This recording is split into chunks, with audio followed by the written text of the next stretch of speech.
Begin by safely raising and supporting your vehicle and removing the rear wheels. If you need additional assistance with those tasks, please follow the link provided at the end of this video. The parking brake is all electronic, therefore there is no handle or cables that need to be worked on.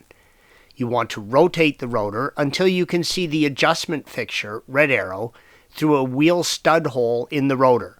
You're going to adjust the parking brake using a screwdriver to manually adjust the gap of the brake shoe spanner. This image shows the adjuster with the hub off, red arrow. In order to do the actual adjustment, you will need the rotors on. As you locate the adjuster, pay attention to how it's oriented. Depending on how it was installed will determine which direction will expand or contract. In this image, the adjustment gear is pointed down on the passenger side. Therefore, rotating the gear towards the front of the car will contract, while rotating the gear towards the back will expand the brake shoe spanner. Each notch click of the adjustment device corresponds with 0.15 millimeter movement of the shoe.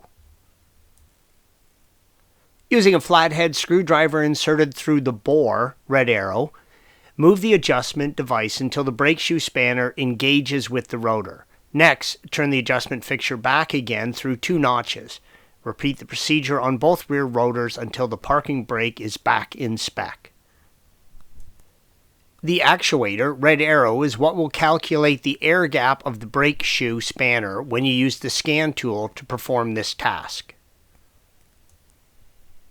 Locate the OBD2 port under the steering wheel and pop the cover panel off. Plug the scan tool into the port, then turn the key into the ignition once to run the battery. Navigate to Special Functions, then Parking Brake Tests. The scan tool will calculate the measurement that each rear wheel is off by through the actuator. Use this reading to adjust the distance. Remember, each notch click of the adjustment device corresponds to 0.15 millimeters. If you have trouble performing the calculations, the process can be accomplished through trial and error. Repeat the procedure on both rear rotors until the parking brake is back in spec. Thanks for watching. Be sure to subscribe to our channel and check out another video in this series.